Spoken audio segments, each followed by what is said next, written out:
All right, let's call the meeting to order. Does anybody know if Lonnie's coming this morning? I have not seen or heard anything. Okay, I haven't heard that she wasn't. She sent me a text asking if it was the first or the second Wednesday. And I sent one back saying it was the first Wednesday. So, Okay. All right. I sent you one like that not too long ago What do you too. know? did you? Uh-huh. There she is. Oh, good. Yes. Okay, we just did the roll call. I guess everyone's present.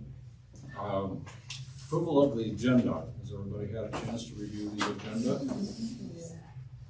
Are there any corrections or additions to the agenda? I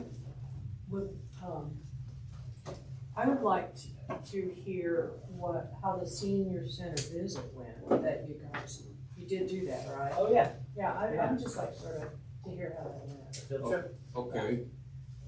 You wanna do it now or do you wanna do it later? We could, either, It's- we could do it later. Isn't it under one of the, I could put it into my manager's report. New Yeah. business?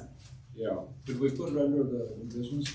Do you wanna make it part of the agenda?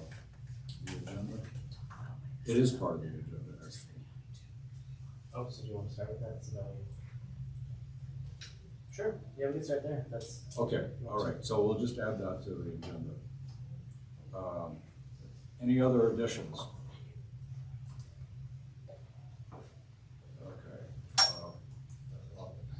Is there a motion to approve the agenda I'll move that we approve the agenda. as amended? Is there a second to the agenda? All right, all those in favor say aye. Aye. Any opposed? All right. Approval of the previous month's minutes. Any corrections or additions to the minutes? There was only one thing that when Phil gave a presentation to us, we were going to get a copy of his presentation and I didn't get one. I don't know whether anybody else did. I did. Transportation, Yeah. yes. Yeah, and I could resend that out. Could you? yeah, Okay. Thank you very Yeah, much. of course. I can. Did you? Did you get? All right, are there any corrections, other comments, corrections to the agenda? All right. I'd just like to say Robin does such an excellent Yeah, job. nice. Yeah, she does. Mm-hmm. All right, is there a motion to accept the minutes? Oh, no, I can get you one. Sorry. Okay, did you move? Okay, is there a second? Go ahead, Sheila. Sheila's got it. Sheila, okay. All those in favor say aye. Aye. Any opposed? Okay, previous month's minutes have been approved. Public to be heard. Is there anybody coming today for any kind of public comment? Okay, so hearing or seeing none. All right, the first item of business, we reversed the new business with old business because we wanted, out of respect for Randy's time. And there's a couple of reasons we asked you to come. And the first one is probably some of maybe most of the group has not heard your magic yet. And so that is one reason. And the second reason is we've had 3 speakers, probably more than that actually. We've had Harold here too. I think you were at the meeting with Harold. But we had and I don't remember if you were at the meetings or not, but we had the outreach person, I forgot her name. What was her name? Carmen. Yes, Carmen from the city. And then we had Phil and anyway, regarding transportation, and then we had a person for housing. And I think everybody is wondering, those are big deals, they're priorities, according to the city. We were just talking about, Arlene and I were talking about that's everybody's priority right now, housing and transportation. And so I think everybody is interested, and I certainly am, is you have a variety of services, I know that. And we want to hear about those, but we're particularly interested as it relates to transportation and housing and outreach, the 3 big priorities that we've talked about so far. We need to establish how much of a priority these are, I think a little later in our discussion, but that's what we've kind of talked about so far this year. So, When you say outreach, what kind of outreach are we talking I'm talking about outreach, I guess that has to be kind of defined yet, but what I mean by outreach is increasing the representation of underrepresented folks in your, among the people that you serve, particularly Hispanics. That would be the biggest group. So I think we'll start there. Okay. We've talked about this before in board meetings, Yeah, I don't think you've mentioned it. You haven't talked with this group. with the newer folks, no.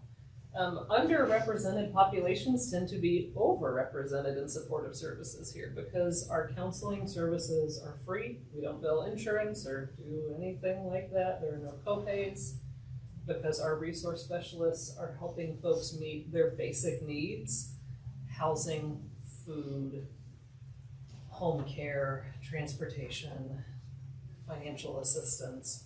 We actually tend to get underrepresented groups in larger than normal quantities, compared to the normal population here. So for instance, we have 2 Spanish-speaking resource specialists. Half or more of their caseloads are Spanish-speaking clients. So what, about a quarter to a third of the population of Longmont is Spanish-speaking, but of our resource specialist clients, they are more than half usually. Do you actually track those demographics that we could see? We don't require people to give us racial information, but just what we know from our resource specialists is that at any given time, about half of their caseload, if they are Spanish speaking, half or more of their caseload are Spanish speakers. The only resource specialist for whom that wasn't true was our LHA, Longmont Housing Authority resource specialist, which is a vacant position right now. But there are a lower volume of Spanish speakers at the properties they served. And I think that's why that person didn't have as many Spanish speaking clients as our other folks. Let's repeat that one more time. So- About housing part? Yeah, the Housing Authority resource specialist served 3 properties: Hearthstone, Lodge, and the Suites. Position's vacant right now, but when someone was there, that position's bilingual, and they did not have half of their caseload Spanish speakers because there's a lower volume of Spanish speakers at those 3 properties. Oh, is that right? Hi, folks. Sorry I'm late. So I don't think we have an outreach issue within supportive services for the resource specialists. For counseling, we don't have any Spanish-speaking counselors. So there's certainly a gap there, but we can't do outreach for a service we don't provide. When we did hire a second counselor last year, we had that position posted as bilingual preferred, and it was open for 5 months. And we could not find anyone Spanish speaking at all. And So finally hired Kaylee, who was a great hire.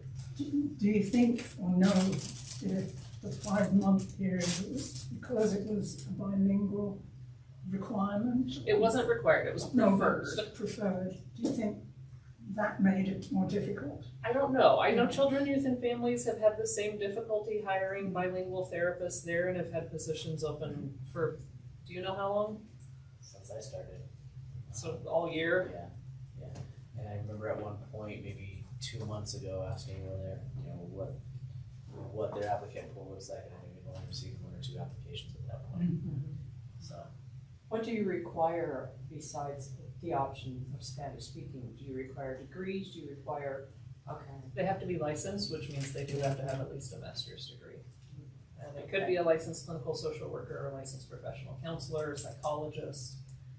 Probably psychologists are not going to be interested in this kind of position, but you never know. Right. So do you think that salary is a problem? Are we meeting? So that's a what's really good out there? question. It is really difficult to compare salaries for our positions because, for instance, when I looked at other counseling positions like at Mental Health Partners, no one's job descriptions actually align very well with our job description. So I can't say. What I can say is that if you work in private practice, of course, you would make a lot more money, but that's true of every kind of position in the city, right? If you worked in the private sector, you'd probably be making more money. The unfortunate thing, I think, in situations like that is that everybody else is in the same boat. Yeah. A lot of people are looking for bilingual folks, and they're either working or don't wanna work, I don't know which one it is, you know, and, so. All we can do is continue to see. I will say, you know, housing is one of the major issues that folks come in seeking assistance on. So the three, if I remember right off the top of my head, primary reasons folks saw a resource specialist last year were housing, financial assistance, and caregivers who needed support and resources. For housing, we have actually seen improvement in the last couple of years of folks getting through wait lists. So there was a period during COVID and before COVID where the wait lists for subsidized senior housing were years long. And people were waiting 2-3 years minimum. We have seen people this year get through some wait lists within 6 months. Oh, wow, that's Some, great. yeah, some wait lists are still longer. It varies by property. Some people want a newer property, and so those may have longer wait lists, right? I What do imagine those one, people do when we're during that 6 months, like sleep on people's couches? sometimes they're staying with friends, family, sometimes they leave the area to find someone to be able to stay with. I spoke to a neighbor of mine, because I live right across the street from the ones at Prairie Village. What's the name of that one? I forget what the name of it is. But he was bilingual. He told me he was homeless for 6 months waiting. And he's just so thrilled to be where he's at now. There So I think there's gonna be some of that. There is coordinated entry through Boulder County, so anyone who is homeless anywhere in Boulder County has one point of entry through the county to try to get access to emergency sheltering, short-term housing solutions. So we refer everyone who is experiencing homelessness today to coordinated entry while we work with them to get on wait lists for these various things. And What where is is that that coordinated entry? It's through Boulder County Department of Housing and Human Is Services. that here in town? So they do have an office here in town and they've got another in Boulder. So what are they referring to? So they work directly with the shelter. They work directly with in the winter churches that are doing emergency sheltering. I mean, they are the entry point so that we don't have people going and trying to get housing from 6 different organizations around the county, right? That for emergency housing, you've got one point of entry, but for those longer term waiting lists, we help people sort of make the long-term plan. We also help people look at their budget and see, do you qualify for food assistance? Are there other financial pieces of the puzzle that a resource specialist can help them connect with that might make housing more affordable for them if they qualify? So does anybody that wants housing, can they find a spot? But Not housing, eventually, a place to stay. You know, if they're on the street or homeless or not necessarily, living with their cousin or whatever, can they find a place to stay? not necessarily. Temporarily. So we have worked with folks who have been banned from staying at the shelter, usually because of very difficult or violent behaviors. So no, not everyone Okay. will end up with an option through coordinated entry. So, how long does it usually take for people to see resource people here? 3 to 4 weeks right now. That's a long time. It is. Wow. Because Is that pretty consistent? we don't provide emergency services. If somebody has a utility shut off and they need help today, they're gonna go to the R Center, and the R Center processes emergencies. We are really, again, that bigger picture look at your budget and seeing what kinds of programs might you qualify for, what kinds of services are there. And if you're in a one-time, it's often medical emergency kind of thing, where you just got a huge hospital bill and you can't pay your rent this month, do we have the ability to help with one-time assistance to get people through the crisis and back on track financially? Is that wait time, consistent through the years? Or is it getting longer? I'm just curious. Yeah, Robin, can I ask you that? It's been this way for years, and I don't know if it was better before. So we hired another resource specialist in 2021, Melissa, and then we hired her LHA resource specialist. So I think there may have been periods where it was temporarily a little bit better, but the population of older adults keeps growing, and That's so what I was it. getting at. Yeah. I just remember that I thought when we got Melissa, the third resource staff, that it would be shorter and then it that's really all I remember. Well, I can Thanks. answer some of that in terms of the number of places and how things are managed. The shelters run by Hope in Longmont are never full. But they're really inappropriate for an older person who's lost their housing because you have to sleep on a mat on the floor. I don't know about you, all of you, maybe you're better shape than me, but I have trouble getting up off the floor. At 9. Yeah, just lying there. but Yeah. coordinated entry also works with the shelter in Boulder. The They're not- shelter in Boulder, although being sent down to the shelter, there you have a permanent bed, and it is a bed, it's up off the ground, but it also takes up half your life getting there and back. So, and they enforce, as Hope does not, frankly, and I think that's a better plan. But they enforce all of this whole round of things that you have to do, checking in with a bunch of social services, because that's the way coordinated entry works. But again, it's a really burdensome thing. It's fine for a young or middle-aged person to be, well, it's not actually fine, it's really terrible for them too, but it would be especially burdensome for an older person. So, the first answer to the question is that our shelters really are not appropriate for people over about 70, I would say. Maybe even younger if you've lived a hard life. So they have to look at other options. Well, usually it's friends and family. I can also say though that the waiting list for public subsidized housing are way down since the city took over Isn't the that Longmont great? Housing Authority, so that's a big help. Unfortunately for seniors, fortunately, I think for the rest of the community, the next two big projects, the next three big projects for the LHA are not for seniors. Because right now, senior housing is all we have. So there is one more permanently supportive housing and one more family housing coming up real soon. So if an older person, 70, has no family or friends, they're just out of luck. They have to go to one of these less desirable places. It sounds like they find a place somewhere, but it's going to be not appropriate. Maybe a church. Church? Oh, the only two churches in town that have been persuaded to house homeless people are administered by Hope. Oh.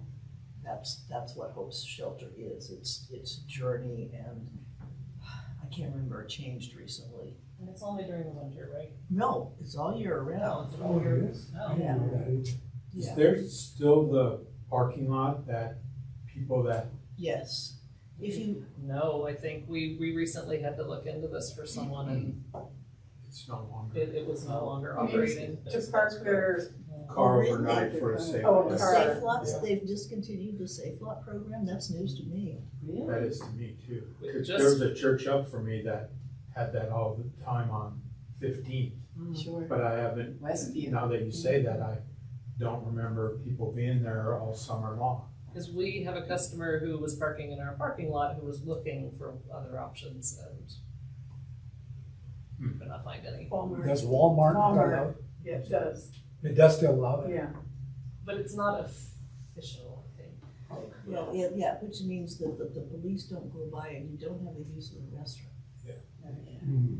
Hmm. Yeah, I volunteer at the Westview Church, which I think is the one you're talking about, 15th, yeah. 15th. Yeah. And they have a safe lot program, but they're not in the summer. I'm not sure why, but it was very popular and people really appreciated it. And they were safe. So you think it'll be starting up again? I assume so, but I don't know for sure. I should probably make a point to find out. If you do, that would be good information Yeah. for us to have. Yeah, absolutely. The word we got was just, no, it's not being offered.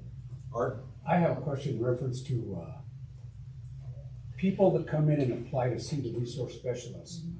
Do they fill out a application or not an application, but a referral form that, so that we find out immediately if it's an emergency or not, or how does that work? They can, we do have a form they can fill out, but usually I think they just tell the folks at the front desk kind of what their basic needs are, and they get that into their appointment slot. And if they say that there's an emergency, the front desk isn't immediately gonna refer them to our center. And what does this our center help with? It actually has monies to assist with utilities and things of that nature? Yes. Okay. And they have a worker there who works on trying to find longer term housing solutions as well as emergencies too.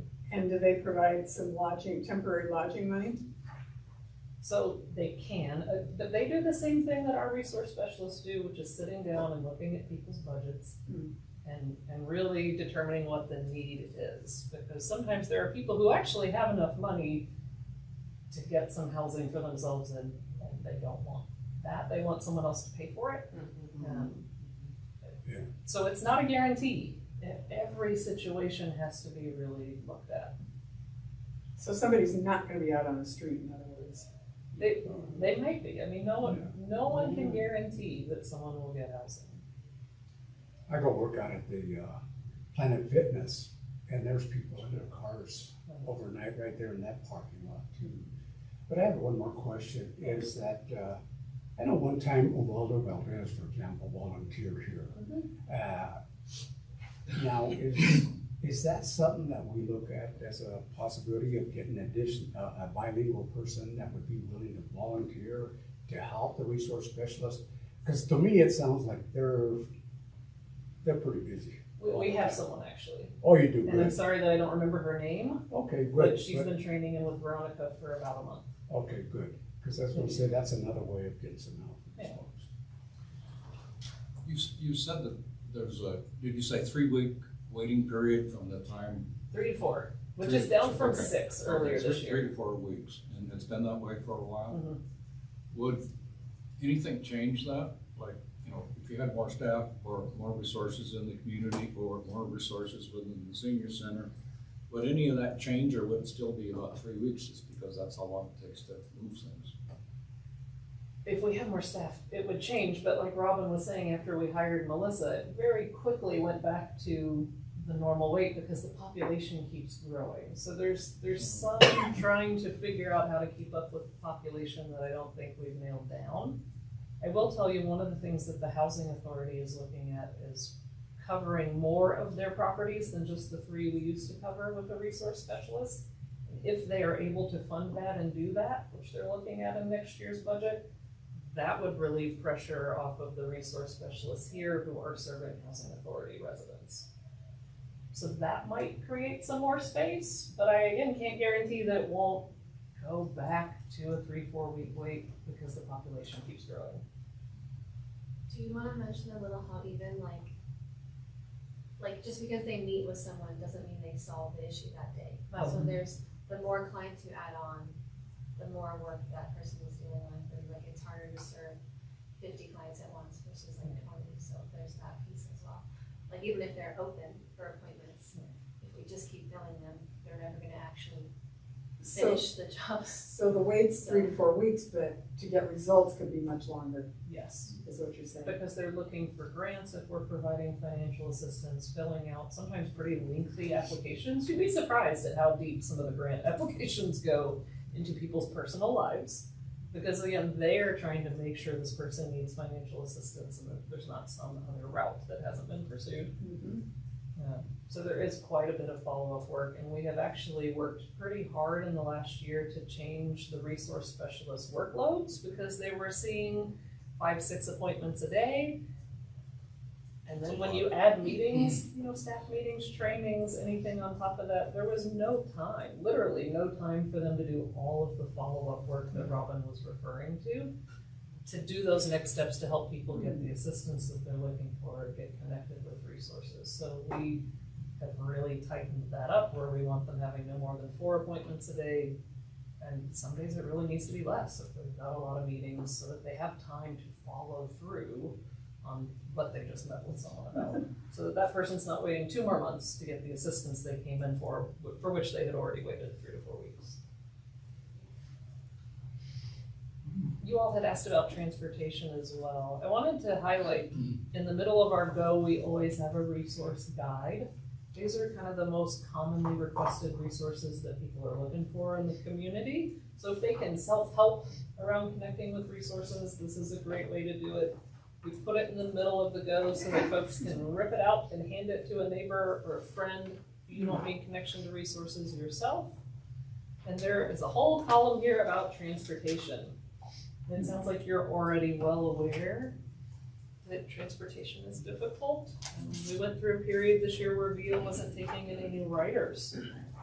We have folks who use Flex Ride, which can come pick them up at their door and take them somewhere. But sometimes Flex Ride can't get them home. Yeah. And sometimes that happens with VIA as well, that they've got the ability to do one leg of your trip, but not the whole trip. It's tough. I think the volume of transportation need is greater than the volume of transportation assistance we have, even though we've got a lot of different programs that you'll see here. It's just a growing need in our community, and particularly around folks who have mobility issues and cannot walk to a bus stop. I'm sure you know the limits, or the routes in Longmont are just limited. We don't have as many routes as in Denver. So some people have to walk pretty far to get to a bus stop, but we've got folks who can't. Or they have a walker or a wheelchair and it's not accessible. So they've got to use some of those alternative systems to get transportation. So is Access-A-Ride part of that, your transportation? Yeah, I think Access-A-Ride changed its name. No, I don't Call and Ride think so. changed its name, sorry.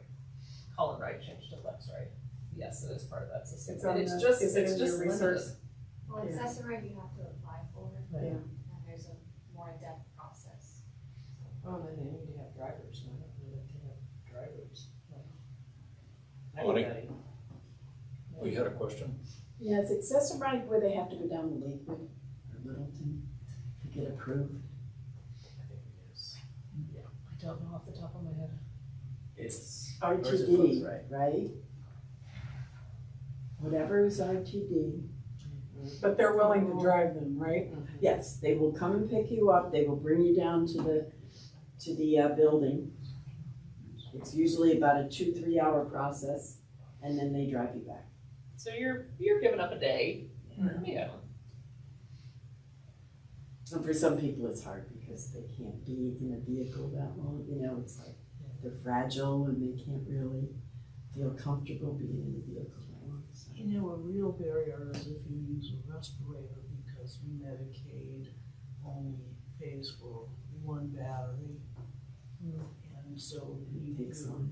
yeah, if you're gone longer than your battery lasts, you're having breathing difficulties.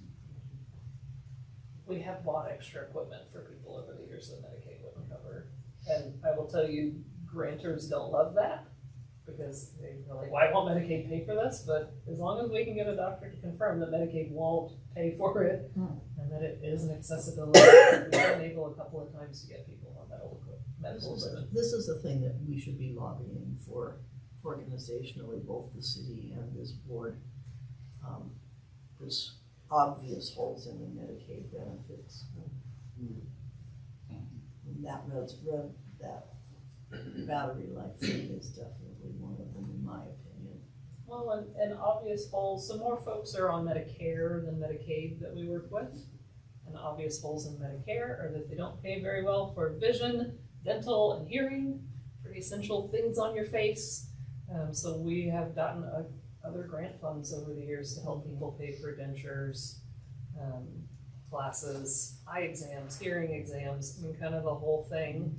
And it has become very expensive. So the resource specialists will sometimes pull $1,000 from this grant, $1,000 from this grant, $1,500 from that grant to just help pay for one person to get dentures or one person to get hearing aids. Even if they have insurance. Yes, that's what I'm saying. Medicare just covers very poorly. Because with United Healthcare, all those things are covered.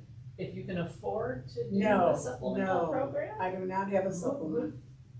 and it includes all that, just to let you know. Okay. United Healthcare, Medicare covers a dollar Dual amount on advantage. all those things. It's an advantage plan. Advantage Dual plan, yeah. So that's Yeah. that's what I'm saying, if you can afford to pay for an advantage plan, because that's not what basic Medicare A&B covers. We don't pay anything extra. It comes right out of your social security. No, we don't, but everybody has to pay something, don't they? No, not necessarily. Yeah, For for Medicare. insurance, for under No. Medicare? No, but- Medicare, there is a Medicare deduction from your social Yes, security. But there are programs, there's a Medicare savings program, it's a state benefit, where depending on your income, they will cover that for you. So no, not everyone does pay. Didn't know. I thought everyone did pay. But you have to qualify, I you thought have to so, be too. pretty low income to qualify, but we have a lot of clients Yeah, who get and, that covered. and if you're low income enough, then Medicaid provides backup to Medicare, Yes. so that the very poorest are on both programs. And still, And people still, can't yeah, cover all of these the things. Yeah. person who's the reason that I knew about the battery life issue, is on that. She's on both Medicare and Medicaid and can't be more than 90 minutes from home ever. So here's the amazing thing about our resource specialists. They know all of these details. They hold a pretty tremendous amount of information in their brains about everything in these yellow pages and a lot more. They work really closely with a lot of community partners to stay on top of those resources. We work closely with Boulder County. Every year we get updated guidelines from the county about what the state qualifications are for things like the Medicare Savings Program, long-term care Medicaid that pays for home care, assisted living, or skilled nursing. They are impressive professionals. And the tremendous Keep track of all learning that. curve for a new one. Oh my God, that'd be a lot. Well, if you look at the people we've hired over the years, they all tend to have experience, because somebody green walking out the door, really, it's an enormous learning curve. New people are pretty experienced. Yeah, and Amy Ion was an intern here before. She was hired as a resource specialist, so even though she was right out of college, she had that boots on the ground Wow. training already in a lot of this. I would just avoid, if at all humanly possible, hiring someone with no experience for this kind of work, because it's very demanding, and then it's very demanding emotionally. Tell me if I'm way off, or if I'm on target here. It seems to me you have two populations walking in the door. On the one hand, you have the people come in for recreational programs. You've got all kinds of them. What I've seen so far, they seem to be pretty much a cross-section of seniors in the community. You know, some low income, some high income, just whatever, it's a cross-section. Whereas the people that you deal with, the counseling staff and the resource specialists, by its nature, most of them would be low income. So you've got two very different populations there. Mostly, I but mean, not as far as- entirely. I'm sorry? I would say mostly, but not entirely. We do surprisingly get people sometimes who have wealth, who come in for counseling because they're comfortable with us, because they've seen us here in the building and they trust us. We have had folks who come to grief support groups here because there's not another one offered in Longmont, except through churches. So, yeah, so you've got professional counselors here, so you would be a good source. Well, to follow up on Jeff's question, you don't really have a tracking system to know what that is, you know, how much, you know, what is their income? And, So we do, everyone who gets financial assistance, we do have their income. okay, And that is built into our case management that's system. financial assistance. Specifically, we don't track ethnicity and race unless they are required to tell us that for an application. We don't require people to give us information that we don't need in order to assist them. Okay, we've had this conversation before, and I Yes, don't we have. think you like it, but I'll ask again. Could that be done to get ethnicity? I don't, we Sex. can talk about it. Would it, It can be done, and again, we are dealing with people in really vulnerable situations, and there's a reason why. We don't ask them more information about their personal life than we already have to. It's pretty vulnerable to tell somebody you can't afford to pay your own bills. It's pretty vulnerable to tell somebody you've been depressed for 3 years. We're trying to be respectful and not dig into people's lives more than we have to. Although many applications have ethnicity on them, they're probably used to that already. Now, on the other hand, just to be the devil's advocate, then you aren't able to collect information that can be used to help that very population, or grant writing? with grant money. Well, but again, I don't see a problem with adding it. we can tell you, like I said, right now about race and ethnicity, which seems to be the question that keeps coming up. But we know the volume of folks that Melissa and Veronica are seeing that are Spanish speaking. And we actually have a button in our system where we do track language specifically. We can track that. So I don't think we're missing data there. We've got it. But Jeff just mentioned grant purposes. What, is that? Yeah, I'm guessing that might be an issue, but I also think that even within the city's own budget process, that if we start sharing ethnicity and how we can reach, you have success in reaching a part of our community that we struggle reaching, I think council is gonna wanna hear that and may be supportive of providing more resources because of the success you're having. But we have that data. Like I'm saying, So I we think know. you're sending us a mixed message that you said you didn't track it, but you have it. However you get it, I think we wanna add that to your annual report or whatever to help sell your story to council and the leadership team. I think that's what we're trying to say. I don't think you could tell me how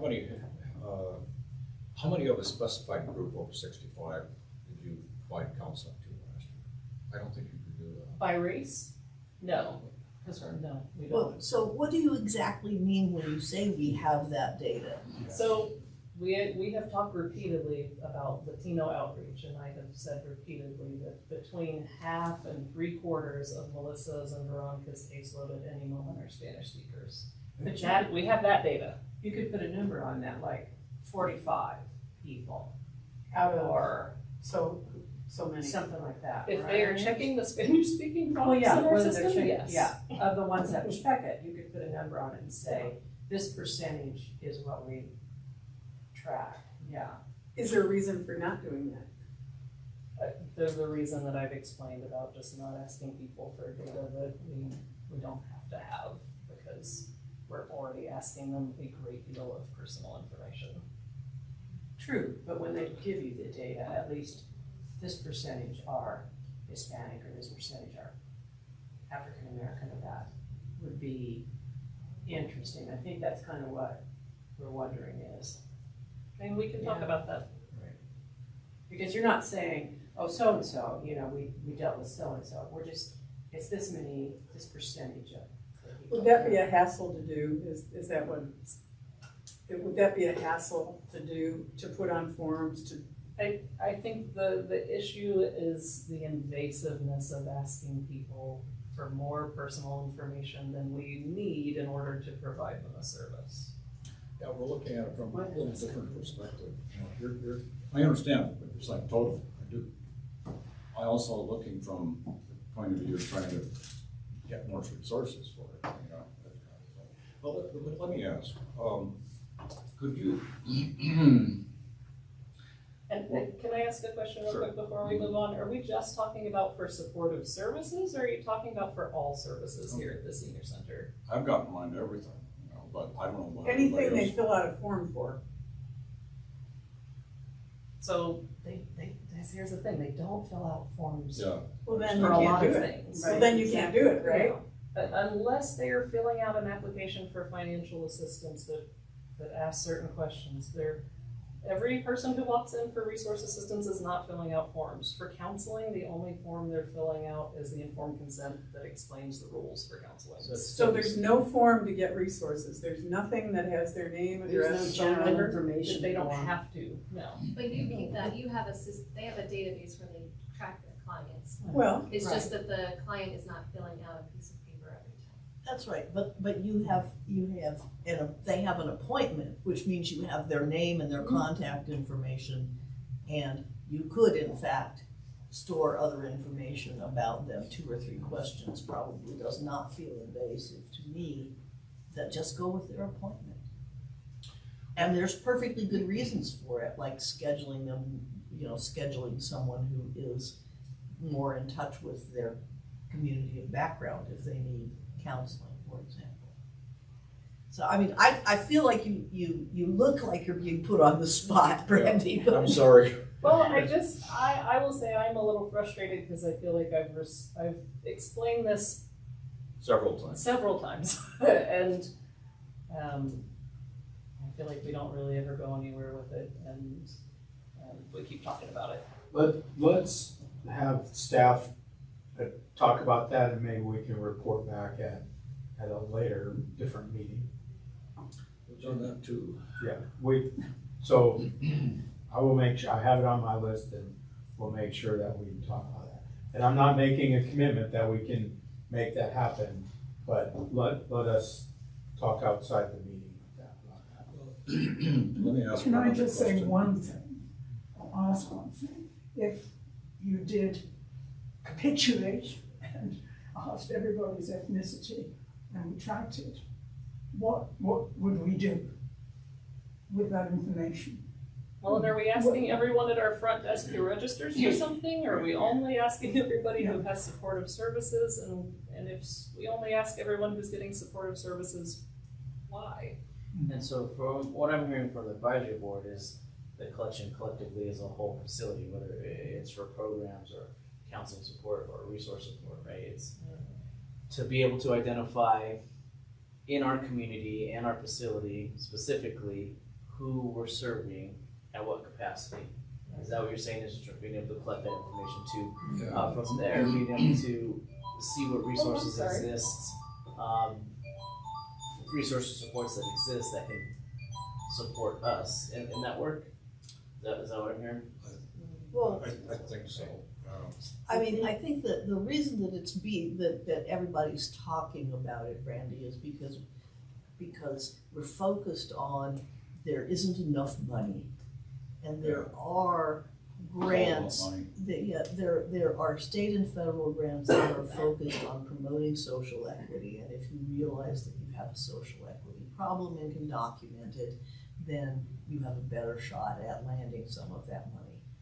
And that's the seed of the conversation. I walked in late, so I could be wrong, but No, that's what I think. I think you're right, but one of the things we as a board have talked about is the outreach, and we're not serving the Latino community enough.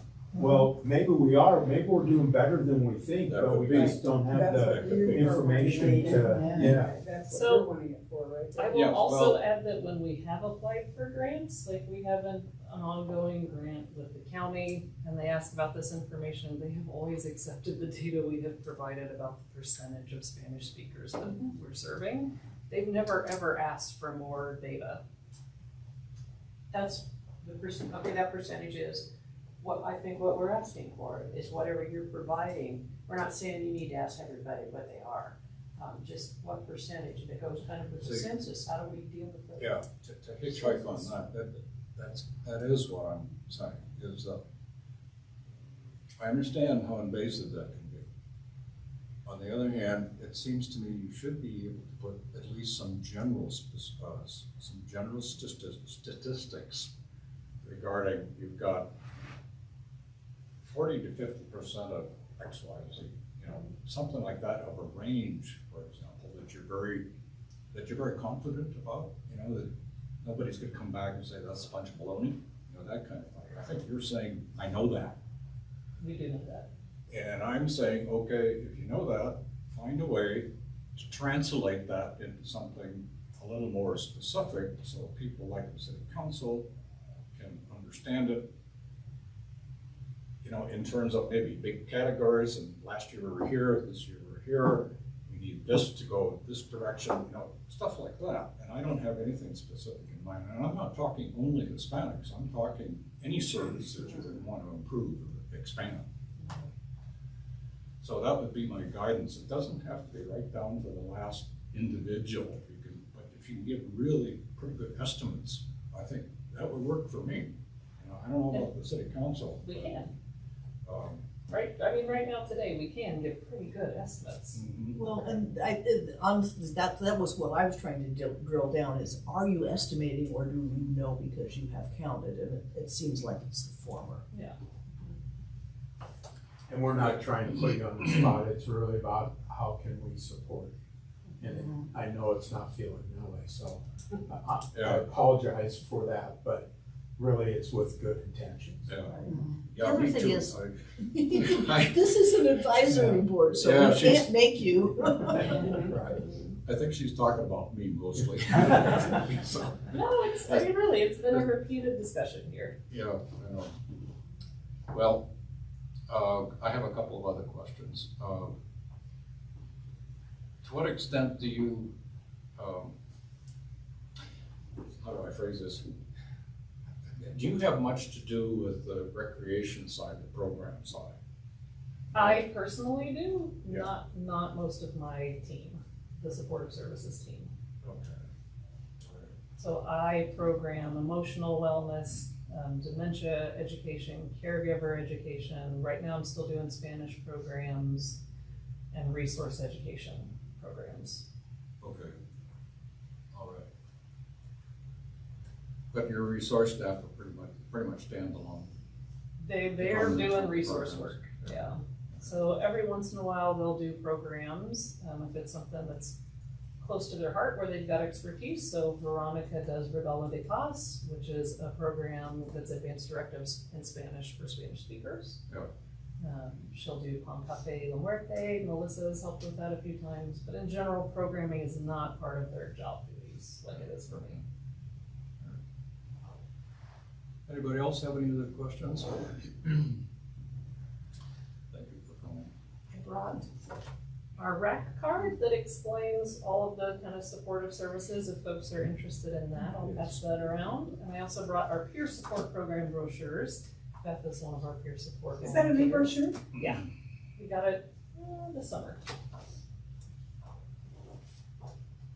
Well, I'd like to just conclude in saying that, you know, I know you folks work hard here. I mean, it's obvious you're extremely busy. I don't think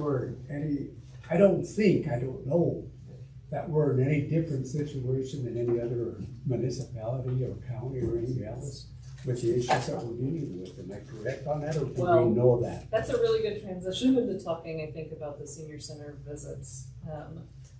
I visited with Summit County Senior Center, so they had come and toured with us in the spring, I think, Summit County, and had invited us if we were ever in their area to tour them. And I went up to Keystone to present at a conference and stopped and visited them on my way in. And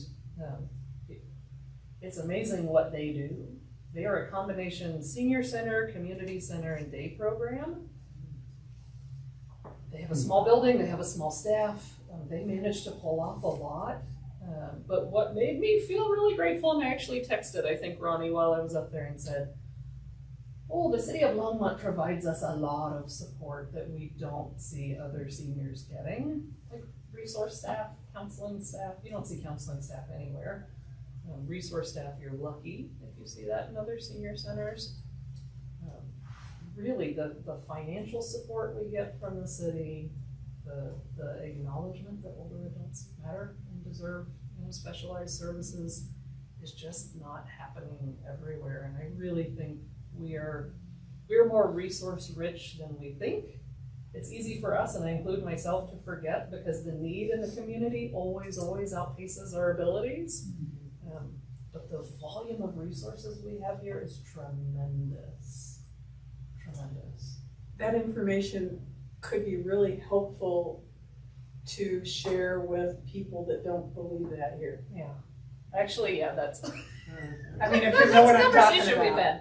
Because there's a lot of, I'm hearing so much rumbling from when I did the survey, from people that filled out the survey. I mean, there's so much rumbling and so many rumors and Yeah. such a gossip mill going on. It's Yeah. incredible. Yep. And it has to start from somewhere. I don't know where, but, Oh, we know where, come well, on. but, yeah, I just want to share that. Like I said, it's easy to forget. When we have homeless people in our community who are 80 years old, it's easy to forget that actually we are very resource rich here. And the city of Longmont provides support that's pretty above and beyond what anyone else expects. When I was talking with the folks at Summit County, they just kept asking, who pays for that? How do you get that? And, you know, I talked about the Friends and what they pay for, what the city pays for, what we get grants for. And it all started probably with one person. Yeah, I Michelle. think Michelle Waite was a very strong advocate, but the city bought in. Right. And it wasn't just Michelle, right? The No, city has maintained that It's been support. over many, many years of preaching the story. And that's what I tell them, that they need an advocate, a strong advocate. We have a strong advocate. Well, yeah, but no, what I mean is, Summit County. I'm not mentioning anything about Ronnie's position right now. I'm talking about somebody that was been in that position for years, has a head up on all of the people in Summit County and, you know, somebody that's been doing it consistently with the council and with the staff and, it was just a real gift for this city. And Ronnie's carrying the torch. Your job's easier. Right, oh, no. Oh, yeah. Now. I don't know about that. Now, what I mean is, a lot of the base is She set. did A lot of the fantastic base- job of setting a solid foundation for us Yes, to, as the you're saying, foundation. evaluate and continuously improve. As long as we're evaluating and being proactive and being forward thinking, right? Then that allows us to be in a position to meet the needs of our growing community and population. You know, Brandy hit it right on the head when we went and visited all three of our locations on our field trip. We went to Erie, Thornton, and North Glen, and not one of them had counseling, on-site counseling or resource supports. I didn't see anything advertised anywhere through any of those facilities either. And it goes back to laying that solid foundation of where we're at, that we're well ahead of the game. But even seeing these other facilities, one of them was a standalone, two of them were inserted inside of a rec center, and piggybacked off of their space. So yes, they had rec programs, but they used the recreation facility for that. Yes, they had classes available, but they scheduled around rentals basically. So, you know, we have our own facility that we reserve our own spaces at. And there was only one location that mirrored what we had available for here, which was Brighton. Just as a standalone in space and availability, but they do not offer the same things we do, going back to the counseling resource supports, as well as even our day programs and classes. There's, I would say they're probably, no knock on them, but again, from the resources we have here in Longmont, our staff resources, right? I'd say they're programming at a 30, if not 40% capacity that we are. You know, and it just, we have a lot, but we need more. Yeah. We always Keep need getting more old people. Well, an engaged community too. It was noticeable, we didn't see any older adults at one of the places we visited. We saw 2 at one of them, That's standalone. and I think we saw like 3 at the other. And at one of them, they were all talking about how great we are. There you They were are. like, they're from Longmont, have you heard Don't of forget. their seniors? And they were Yeah. talking And- about- And I want to say is that, you know, doing a fantastic job here, commending the staff is very important. But let's not get to the point or we're gonna expect more than what they can do. Yes. Because that's what's gonna get people out of here, quitting and things like this, so, And so we thank you for what you are doing, but, let's not expect more than what they can And do. respectfully, Art, thank you for that. That's what we've been doing, is evaluating what is sustainable, what is manageable, Awesome. and pulling that back and making that the expectation. Not trying to go above that, and Correct. that is what has caused a lot of our staff turnover. And so being able to address that and evaluate it is identifying what that manageable workload is and saying this is the expectation, not up here, right?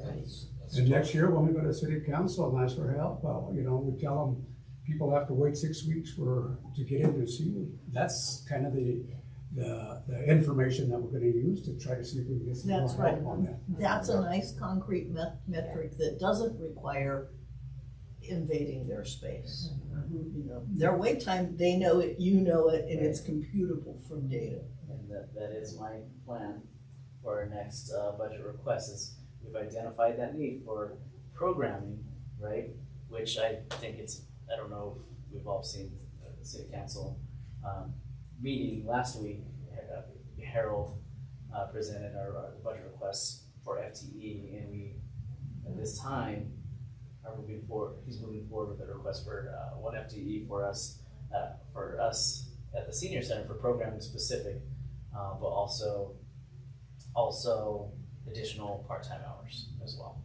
So Did I hear that right? that is right. What was one the initial FTE? request? I can't remember. So another programmer, Well, so he's satisfying the request that was made, that is correct. It not, does help. One that of it's the- late. Yes. huh? One of the two. He actually requested two. I requested Well, that's I'm what thrilled to get that's one. what I'm asking, that's what I'm asking. So- You always have to ask for more than you can. Right, one and additional part-time hours, because walking in, that's what the need was, right?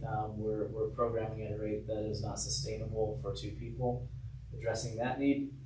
Now looking at our next step, you know, we're looking at that's the first thing that comes to mind, is that wait time.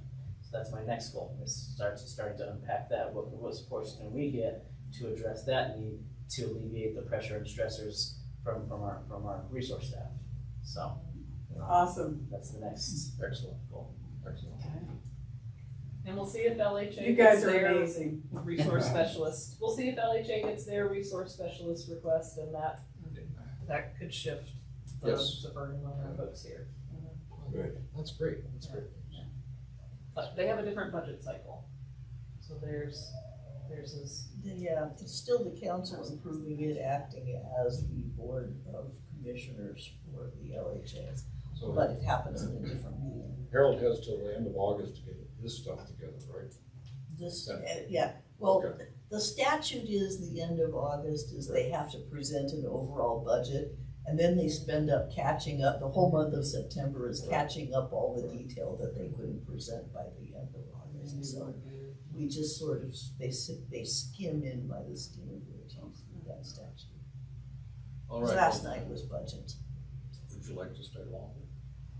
I would love To work on the go.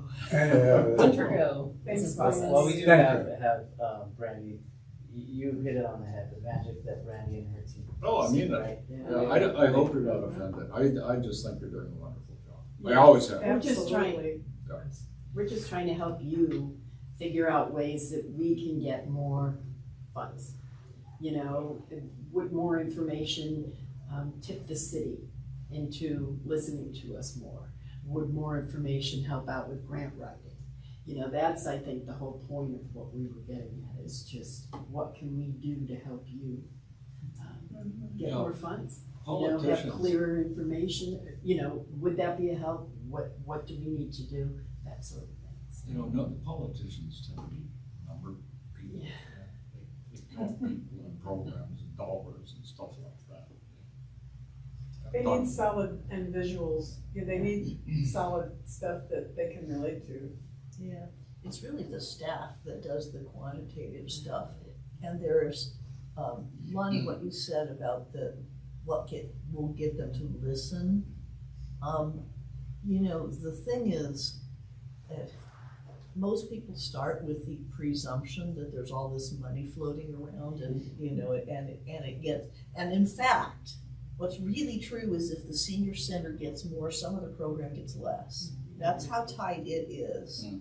And, you know, people talk about waste in the government and stuff, and it just is not there. It is squeezed out, every drop of blood out of this turnip. And you know, that's something I've learned in the last 5 years. So, you know, you almost need to be looking at ways to make resources go farther. And I would speculate that that's why Dave and the board are hammering on, well, is there a way to get more grants? Is there a way to, you know, this and that? You know, one thing could be looked at is can this board extend the purview of their volunteering scope and help service the grants once we've landed them? Because the horrible thing in my mind, the thing that just wakes me up in the middle of the night, is that there is so much money, grant money out there now, and we're leaving it on the table because we don't have the staff to do the reporting that comes with the grants. It's just, it makes me sick. I will say from our perspective, you know, we have about $100,000 in grants we get for resource work, and we have built a case management system to our specifications. We've had it since 2017. We update it as needed. We have not had problems with grants at all. Like I said, we've had no follow-up questions asking for more information to get those particular grants. And the reporting out of our system is actually pretty good as long as the system works. So, Brandy, let me clarify. You're talking about one specific kind of grant, which is like when some senior comes in with a specific need, they get an individual grant, and you help them apply for it. Is that correct? That's actually different. Okay. What kind were you talking about? So that is one kind of pot of grants that our resource specialists access, are very specific grants for very specific things, like Senior Smiles, just for dental work. I was talking about our grants from the county, from the Friends, that are very large dollar amounts where we are entrusted to provide whatever need we see fit as a last resort or as a basic need.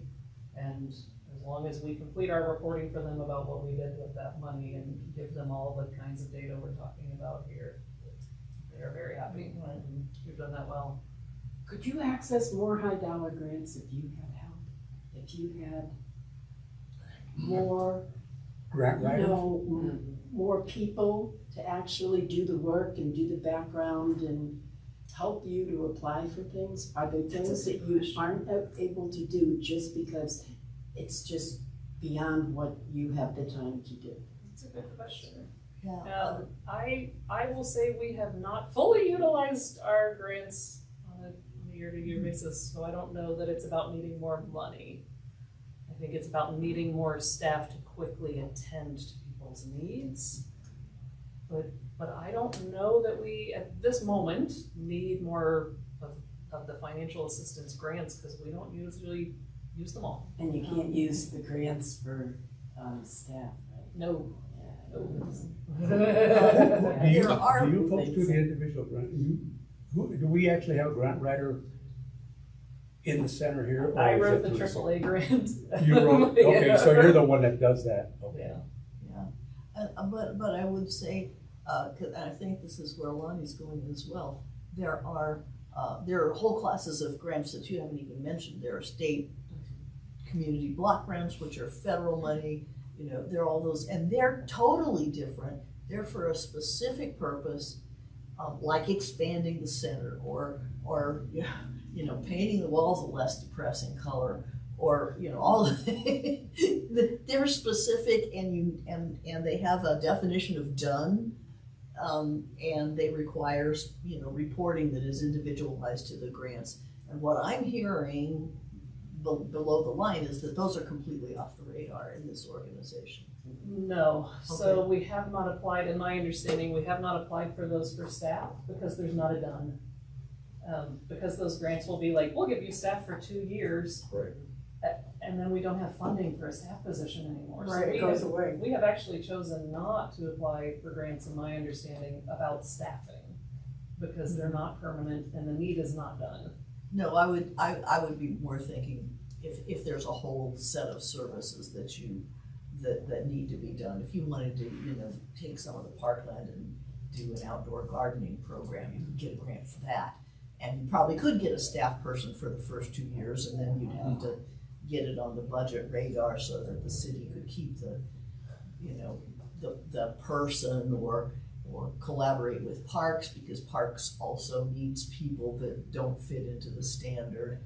So I'm just throwing out that there are ways to be creative about expanding one's services, you know. I happen to be, you know, on the back burner, and I shouldn't take up time, but the Memorial Rose Garden right over there can't be maintained because it's not what the regular park staff do, and there are volunteers that do it, but the volunteers are people like us, and you know, so you can deadhead the roses and stuff like that, but you cannot get up on the top of the arbors and clip the dead stuff, and you can't pull 4-foot thistles out of the ground because we're old, you know, and the city wouldn't want people doing like the liability alone would be horrendous. So, you know, you need employees for that. And so that Or a just strong volunteer base. or a much stronger volunteer base that is younger and cares, you know, and even then the liability is a concern.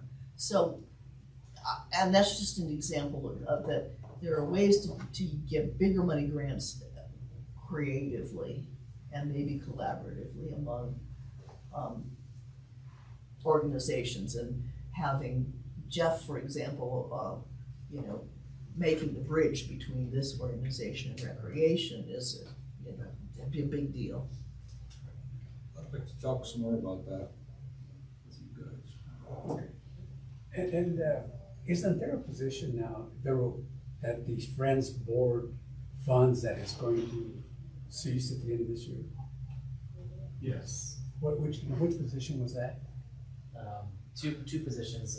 It's a percentage of Melissa Lozano's position, resource specialist, and Erica Illingsworth. What is her exact title? Peace communications. Marketing manager. Yeah. So if we don't get funding for resource specialists, we're gonna be in trouble.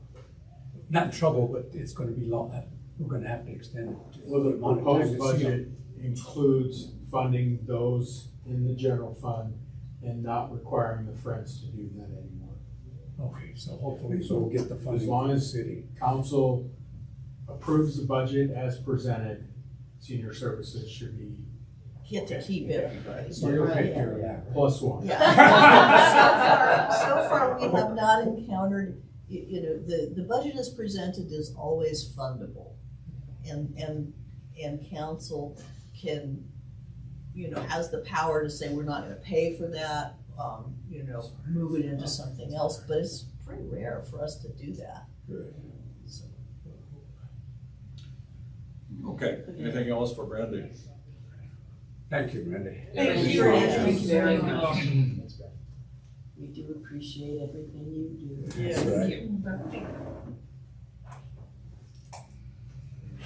All right. Okay, that takes care of the business.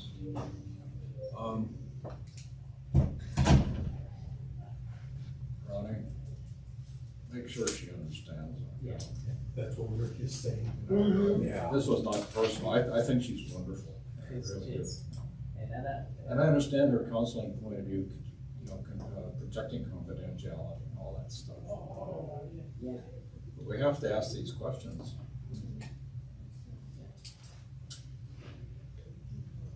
All right, we'll go to old business. Further discussion on board priorities, outreach, transportation, housing. I guess the question is, you know, we have 3 items right there. Are these our priorities? You know, I've done a lot of the talking here. Does everybody agree that these are, in fact, the priorities that we want to spend our time on for the next few months? Well, these are priorities that I believe the state and the county and even the feds are looking at as priorities, so I think it's important for us. With the fact that you are down several people on the advisory board, I'm not sure you can add to this. Yeah, we're down 3 people. So that's, something to bring up under old business and priorities, I think, is we're down 3 people on this board. And it's gonna be time, right? The registration window opens next month. I should know this and I don't, but I think it's October. And people are gonna be distracted because it's an election year. So that means start talking this up, folks, because it's time to, time to get people in the pipeline that wanna serve on this board.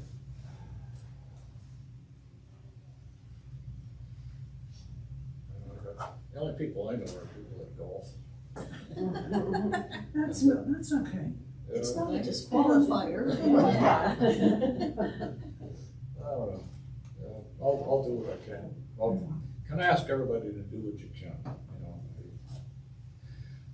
Honestly, I was just thinking yesterday, I was looking over this stuff yesterday, and I thought, my God, I only got 6 people. God, we've got so much to do, and there's only 6 people.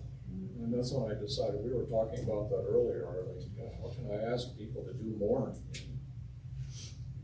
We need a bigger board. In the It's past, difficult. what has been the best way to recruit new members? Is it just word of mouth? Individuals Yes. talking to other Individuals. individuals, and we've tried. Marcia helped a lot on that Well, too, you- and it's difficult.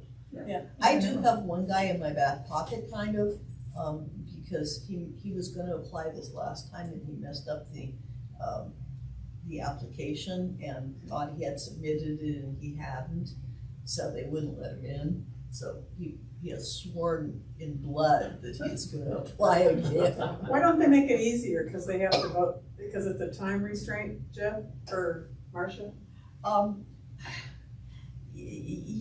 It's like Don Quintana did this one with Google Forms or something, and so it's quality assurance of software, even if it's ultra simple software like Google Forms, is hard. So she, could go through it and fill out the forms and all the data landed in the right place. But if there was an error, she didn't test all the possible error paths because she wasn't trained to do that. I QA'd this one, it might be some better, but, I'm I just, think my that- question is, is we can't take applications all the time because it impacts the number of how long you serve. So each one of you can have, you started in June, you started in April, and you started in January. That it all has to have some consistency to be able to keep the 3 or 4 years of your terms. that Because can't be tweaked? No, I- well, I think the challenge is that when the clerk's office does this process, it is very time consuming and is very difficult because remember, it's just not this board, it's, half of all the boards get done in December and the other half get appointed in June, unless you have vacancies. So if you have vacancies, you might hit either one of those. And again, I'm trying to defend something that I have no say over, so I'll qualify that. But I do think it is all tied to the timing of it, when terms start, and really how difficult and how time consuming it is to go through applications and that sort of thing. There's no emergency provisions for boards that are down a lot of people? Not that I'm aware of, because I am involved with other boards that have had vacancies and they have to, with that So we're not next alone? 6 months, no. oh, no, goodness. I mean, and the other thing about it is that these boards have their roots in the charter, the Yeah. city charter. And the city charter can't be changed without a popular vote. Right. and I don't know exactly where it really is roots, Yeah. certain things grow out of the charter and certain things we have more latitude on. But our existence is in the charter. And so, and that recruiting cycle is too. I think you bring up something that at some point we should probably have a conversation about is, what your thoughts as board members are in, are these conversations productive? Do you feel like you're making a difference? Or do you feel like, we're wasting your time? And we want to make sure that we're providing you agenda items that you feel like you can make a difference in than just rubber stamping everything that Ronnie and I bring to you. Well, that's kind of hopefully what we've been doing. And I say that only because I know other boards that I'm involved with don't have the opportunity to be as impactful as what the senior board is. Parks and Rec Board, I think, is another example that they do some really good things. But there are other boards that, I just, sometimes I wonder if people feel like we're wasting their time. They don't matter. Well, I think we'll know a year from now whether we've had any kind of Yeah. impact. It's. I- I'm I sorry. would ask, I think Ronnie, when he sent the agenda out just a couple, 3 days ago, he asked if you had any additional agenda items. Maybe, let's see, I think you probably did it as late as you did, because it's supposed to go out like a week with the reports, because you didn't have the reports up for everybody. And so I would encourage everybody, if you have a report to submit, at least come in a week before. And if you have agenda items, let us know. So you're included in how we structure this agenda. Okay. And just, can I add some? Sure. Just so you know how it works right now is Ronnie and I meet with Dave a week or two before the meeting to talk about the agenda. So anything you can feed into us prior, we can work into to that process. I do try to meet in my other boards with all the chairs so that they are aware of why something is on the agenda, so that they're not blindsided as we get into the meeting. Yeah, we met a couple of weeks ago, so Brandy had plenty of time to prepare for this. On the priorities, I've got an idea. It's only my idea, so we can talk about it. If you don't agree with it, that's okay. But I've kind of referred to this before. Now, how do we proceed, I guess is the question. We've heard all kinds of stuff from a lot of people, good information. How do we put it together? And so that's what I'm asking, but here's an idea. We still don't really have anybody that's taken responsibility for outreach, although I think you said you would at least some. Okay. So, well, let me ask first, does anybody want to assist Art with the whole area of outreach, how we might do that? What would that look like? That's the question. That's one of the things we need to sit down and discuss is that how we would do that. Well, let me go on, we'll come back to that. I'm thinking, Arlene and I talked about this a little bit before the meeting. And I think Arlene is prepared to bring back to the board, I don't know if next meeting is too early, maybe next meeting or the meeting following, to talk about her take on the transportation issues and what we as a board might recommend. And I don't know what that will include, but it could include things like budget, staff, programs, facilities, I don't know. So that would be up to Arlene to bring to the board. And if we endorse it, that could be one of the recommendations to the city council. And I think that should be as specific as it should be, and probably reduced to numbers as much as possible, benchmarks, dollars, that kind of thing. I'm sure you know what I'm talking about, And then we can bring this back more than once. You know, we don't have to have everything done in a single meeting. We can talk about transportation in more than one meeting. And we can do the same thing with housing, and the same thing with outreach. So it'd be kind of an iterative process. Maybe we would want to bring back some of the folks that have been here and talk about some other questions that we may have. And so that's one idea. And with the objective of being by April, we talk these things through. And we know what we want to recommend to the council. And again, I think the charter just says in general operations. So that kind of opens up everything. So I think we're free to make recommendations in almost any area. But I think the key thing is they gotta be reasonable. They gotta be specific. And I think they gotta be measurable in some fashion. You know, to stand a chance to having being passed or recommended or passed on to the staff to implement. Yes? I have a suggestion about transportation specifically. You know, because it's not just staff and budget. A good thing that happened when council accepted the staff's statement of what the council's priorities were from our last retreat, we got them to change the recommendations on how Vision Zero was supposed to be implemented. They were gonna spend almost a year and a half planning and then start work on it.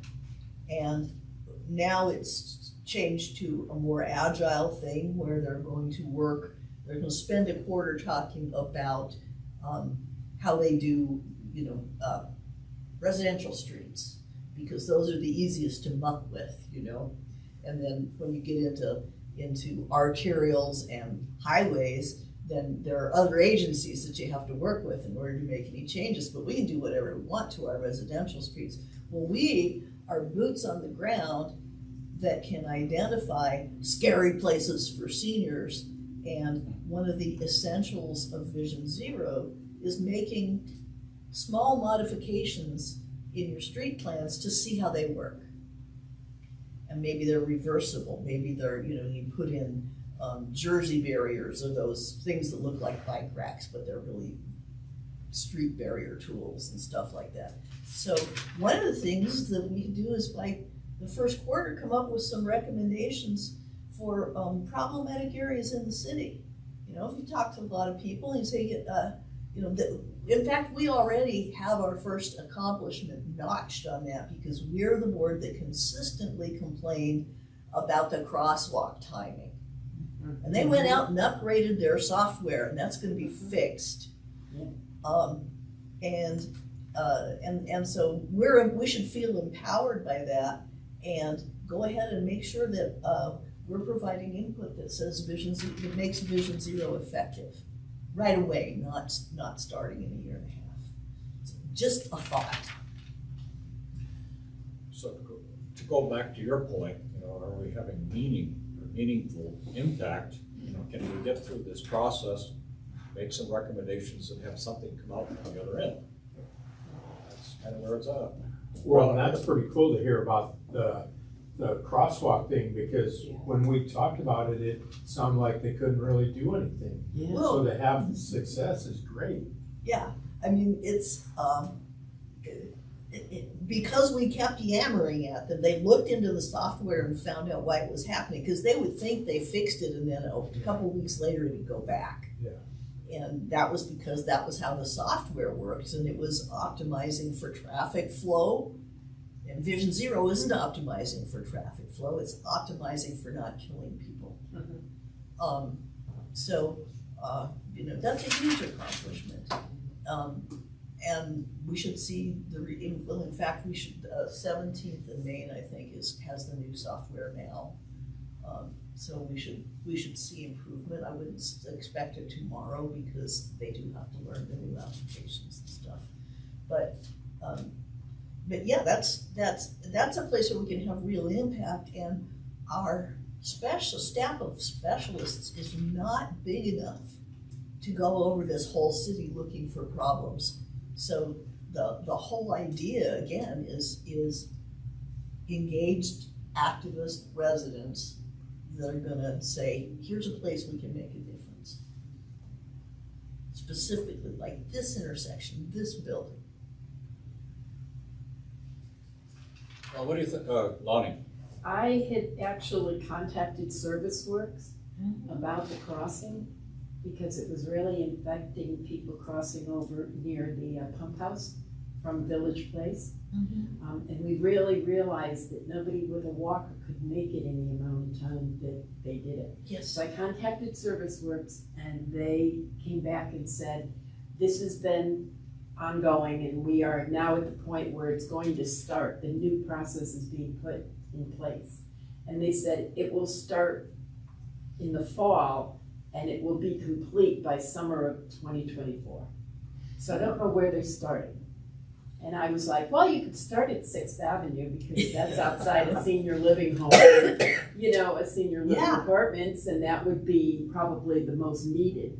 But I didn't know where they were gonna start and finish. But they did say that this plan is definitely moving ahead and everything else, and the guy seemed pretty thrilled to be able to report that to me, so. Yeah, well, I'm sure they're tired of hearing it, Right. you know, old people with walkers and moms with carriages, you know, those are the scary. We literally have to have somebody walking with somebody with a walker to stop the cars when the light turns green, to make it obvious that they need to wait. Yeah. You know, and there are people that regularly go over to the pump house or go downtown and, you know, will be within a 3-block area, walking and shopping or doing whatever, so I was glad to hear that that was. That's scary driving down that stretch. Yeah, it really Oh, is. it's intense. And I tried it myself, and I have limited mobility, but I'm still okay, and I had to like really kind of pay attention and get across the street the amount of time that it really gave me. Yeah, So I me was too. surprised. My natural pace doesn't get me across the street, Right. I have to quicken my steps. Right. Yeah. You too. Well, what do you think about that process I outlined? You have an alternative, that's fine. Talk You about. mean by April, talk about what we wanna recommend to council? And you said must be reasonable, specific, and I missed your last point. Remember? Measurable. You're asking me? Measurable. Measurable, thank you. Measurable, yes. Marcia, presentations and by various boards to the council about what they have done in the past year. How do they do it? I've never attended a council meeting where somebody's presenting. Are they usually effective, informative? I like them. You know, some council members hate long meetings more than anything else. Yeah. So I would say Short and sweet and to the point. with a call to action. You know, so 1, 2, 3, 4 is the call to action. This is what we are, we're an advisory board, this is our advice. Make it less than 20 minutes, make it nice, and clear, you know, the old no more than 3 bullets on a page kind of PowerPoint. And yeah, they're quite effective, and I don't know whether, is it you, Ronnie, that has a process for requesting? Usually it's the staff liaison that gets those on the agenda. Yes, and yes, it is, now that I'm saying it out loud, yes. I had to do that for Alzheimer's awareness, so. So it seems to me, and I don't know, but it seems to me that you've got 3 areas: housing, transportation, outreach. If we have till April, is that when it's presented? That's when we really That was need. just- When is your budget due to Harold? April? May? Okay, that's So what. spring. But if you do it in March or April, council hears it as well as Harold and the administrative staff, so that when we submit budgets, he he or they know to be looking for those things. So that is best. So that is a good So time. my question is, you don't want to have too much that you're going to be asking for or presenting. Yes. So we've got 3 different areas. Right. And I think you mentioned this a little bit about whoever is on these 3 committees needs to routinely present throughout the year what they're coming up with in order to be able to see where the most significant needs are, I would think. I think so. Or areas where we could find results the best. I mean, did that make sense? Yes, you're saying it Yeah. very well, yes. So that's what we need to do. We can't wait like we did last year, I guess. Yeah. It has to be Go We need to, ongoing and chopped as we go. edited, yeah, give us time to edit things and stuff. right, we need to get Make it going on better. it now. Mhm. You know, last year wasn't like this. But I'm saying, yeah, we can come back. Why can't Arlene come back a couple of times, you know? Oh, yeah. Present, you know, and outreach or Just housing or for whatever. each time. Or they could be on the agenda. Because this is complicated stuff. If we could include that then on the agenda, all 3 of those areas. And of course, if there's nothing to report, we say that and move to the next thing. Right. Although I would want someone to take responsibility for being on the agenda for the next meeting. You know. So, and you've already done that, I think. Why couldn't everybody be on the agenda? Yeah, I think Well, you it's can't, right, but yeah. it just, you know. Just the outreach task force or whatever, Yeah, that even if outreach there's nothing team. to report. No, Right. It's just, yeah, yeah. I'm just saying, somebody has to make sure that they're going to be ready to present at the next meeting. If they have something. Yeah. And you could just say, we're gonna have the housing, transportation, and outreach committees report. Yeah, And it can be limited, I mean, it doesn't need to be half hour each, it can be limited, Right, yeah. 5 minutes or so something like just be a that, yeah. brief update. Yeah. You know, just. Which so won't people take that know much where time you're on at the with it. agenda. Okay, you want Yeah. to do it that way I instead? think that as an ongoing thing Okay, is gonna be, Keep us on our toes. well, Right, and people will remember things too, okay. you know, I don't, But I'm still looking to fix the responsibility for someone taking the lead at the next meeting. That's why I keep looking at you.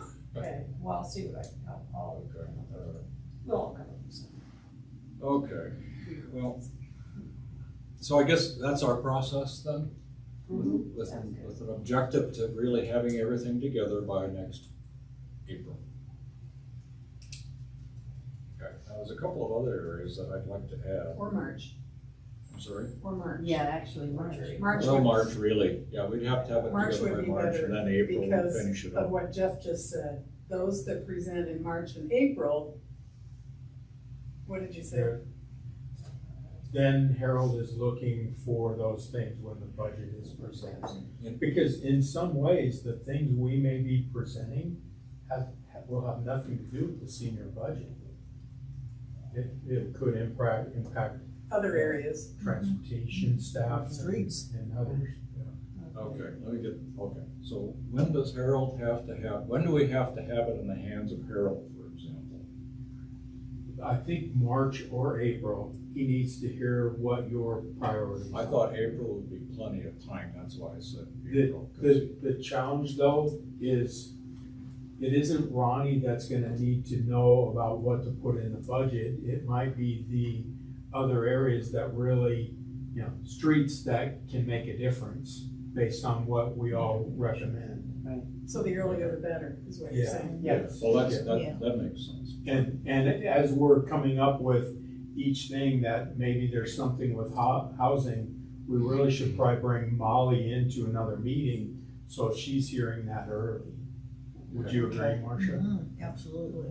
All right, okay, there's one other area I'd like to add, unless anybody's got an objective, and I would like to take responsibility for. That's budget and staffing. If nobody wants to work with me, or if you got an objection to it, let me know.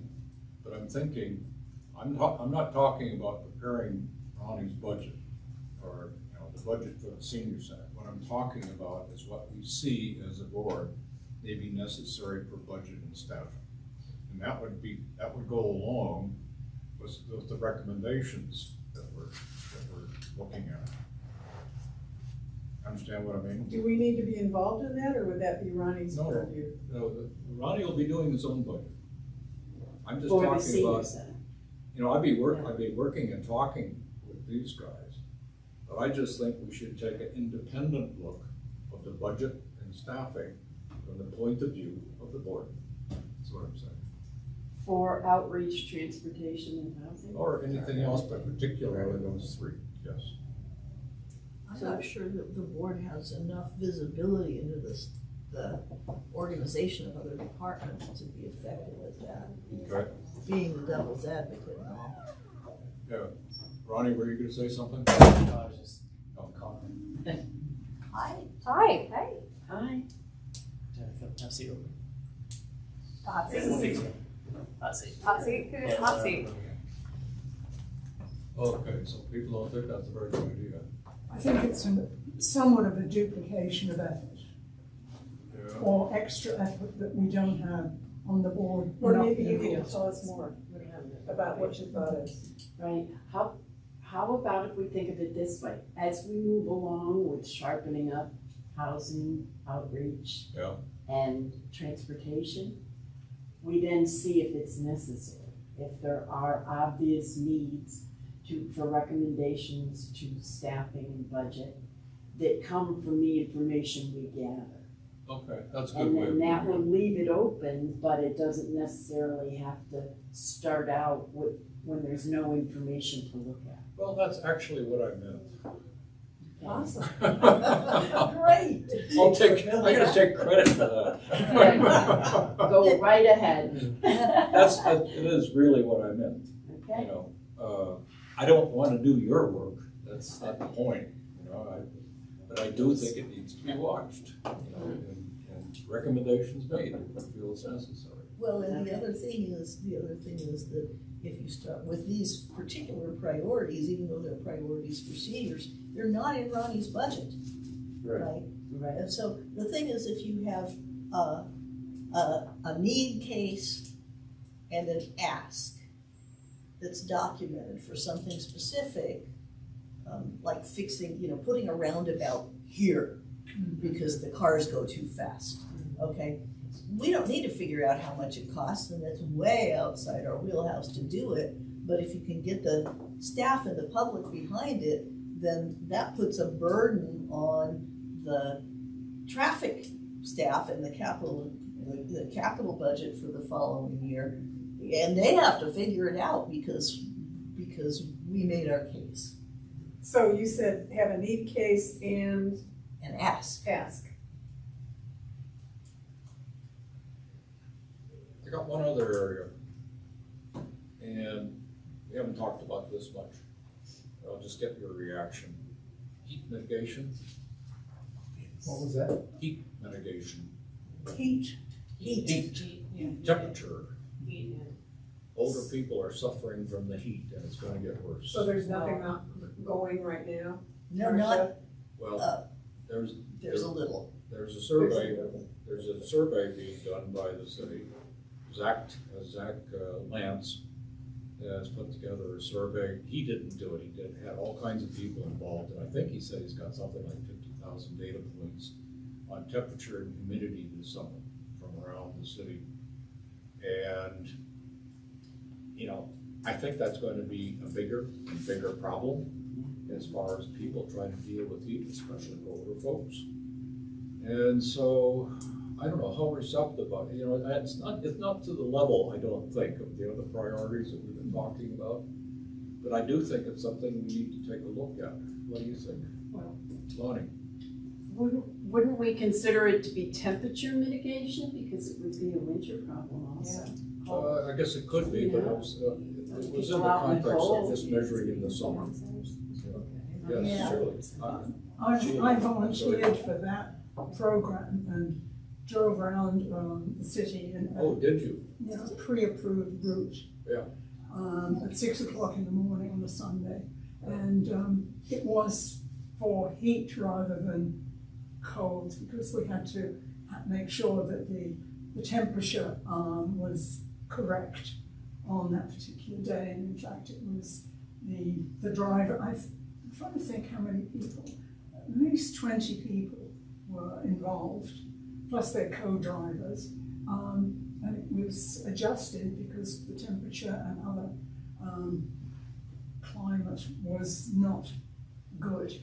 So we, and then that's going to be reported on, I don't know, do you know, Marcia?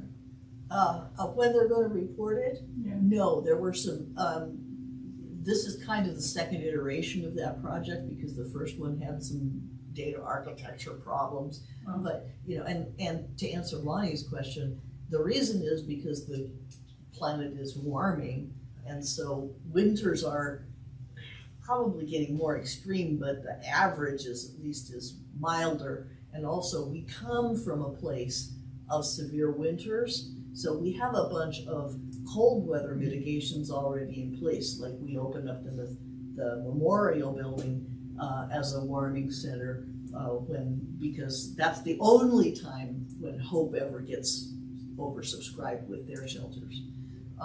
But this is happening in Europe already. The European cities have chief heat officers, and it's a whole department just figuring out. And it's places that you wouldn't necessarily think of immediately, like putting more drinking fountains or taps in the parks so that people's dogs and children don't get dehydrated, or old people. And it's a big deal. It really affects the whole architecture of the city. Would you be interested in having Zach come and talk to the group about it and how it impacts seniors? Good. Is it an immediate issue here in Longmont? I think it's important. I think it's important too. I think maybe with the other issues that we're dealing with right now, that we could table that. I don't know. I just threw it out. You did say he's doing a survey, right? It might be Yes, interesting he's to know doing, why. I was gonna ask you too, like you did. When we'd have that data. Would be interesting to know what the survey That would be is. nice. I'm on the senior advisory board. This is the senior advisory board. I'm on the sustainability advisory board, and so we can probably get a prognostication out of Lisa Knobloch or something when I check in with her next. And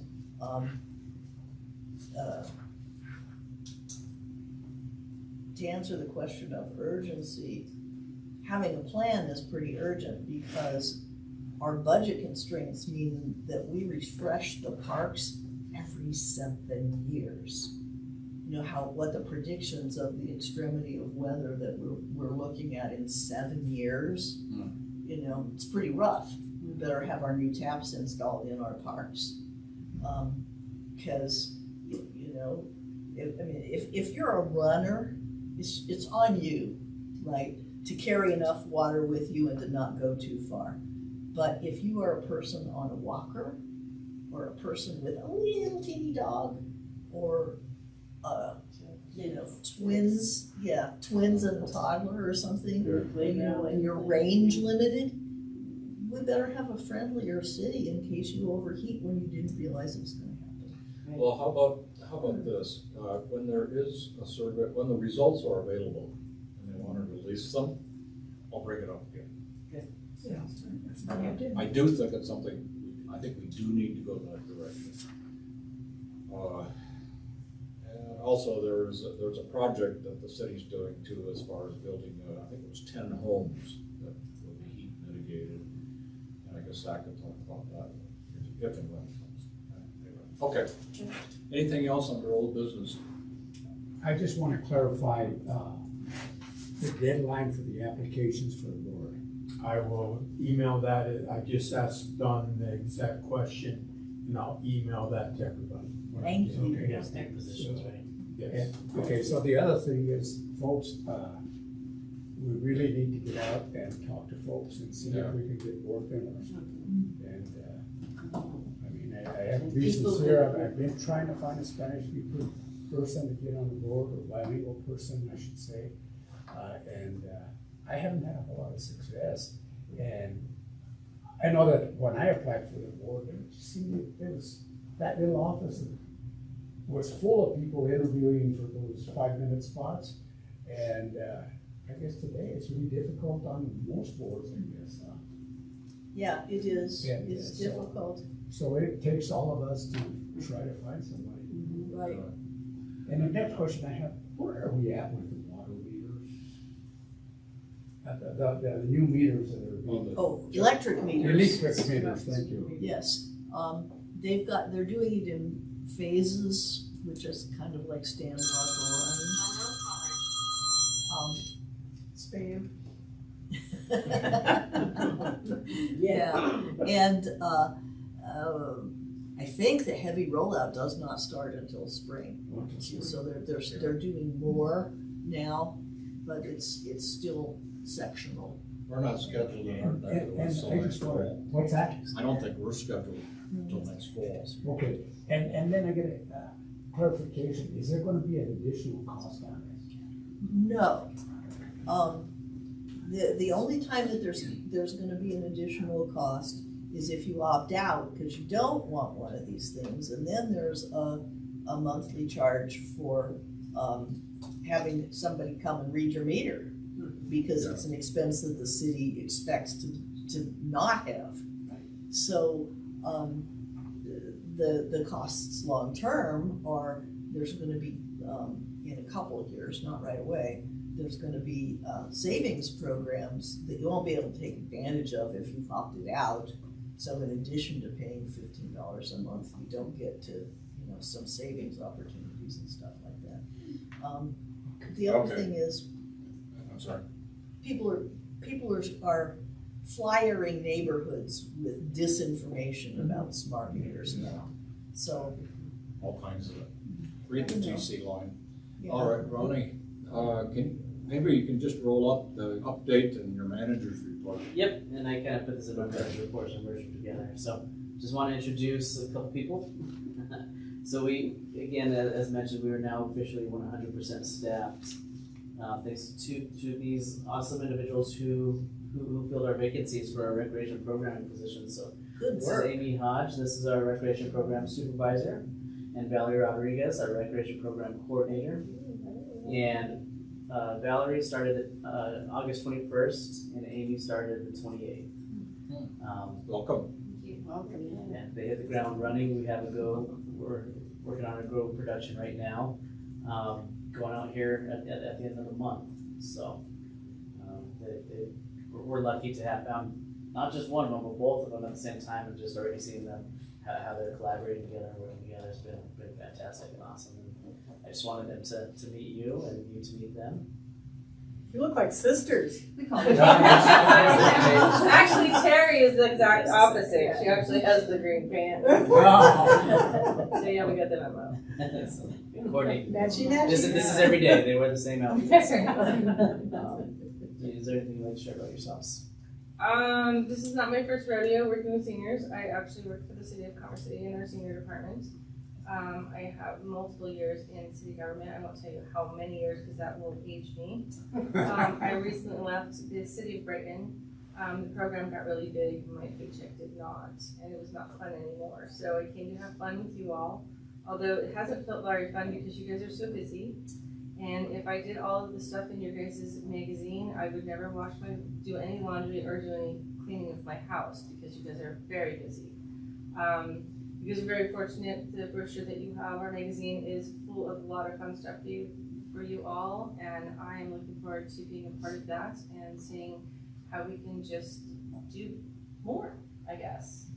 And yeah, so I'm back there programming away. I already had to cancel the casino trip twice, so that wasn't a really good start for me, but we've since put it back in the running and we're going on the 20th, so it's back hitting the ground running. I did a lot of programming in my past, so this is not something I haven't done before, so I enjoy doing it. I also happen to know Art, who's on your board. I actually saw his name. We go way back. He went to school with my mom, so when I saw his name, I was like, I called his daughter, and I went to school with his daughter since elementary school. So, yeah, we go way back, so that's really It's a exciting to small have here, world. actually.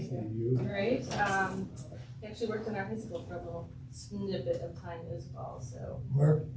at the high school, and he worked at the high school too. Oh, is that Yeah, that? yeah, up there too. So yeah, so I'm glad you guys are participating. It sounds like you guys do a lot of behind the scenes stuff in here, so glad to see that you There guys. you go. All right. Yeah, I'll go ahead and let Amy. Glad you're here. Yeah, thank you. Yeah, I would definitely echo what Val said. Very excited to be here. I've been in Colorado about 6 years, originally from Missouri, so grew up in a pretty small town and have worked both in metropolitan areas as well as smaller areas and cities of this size too. So most recently I was working in Eaton, little town just north of Greeley. I was taking care of their athletics program, their aging program, their wellness program, and their special interest program. So very excited to be honing in on something that I love, and that is working with the aging population. I've worked in rec since I was 16. My dad was a park and rec director, so I've been around the industry for a very long time. And just being able to focus in on a population that is thriving here. As Val said, there's a lot going on, and that's exciting to see. I think already we're starting to see some spaces where we can help grow things even more, and just the involvement that the community has and the support that the community has for this facility is amazing, and excited to be a part of that. My mom did not go to school with art.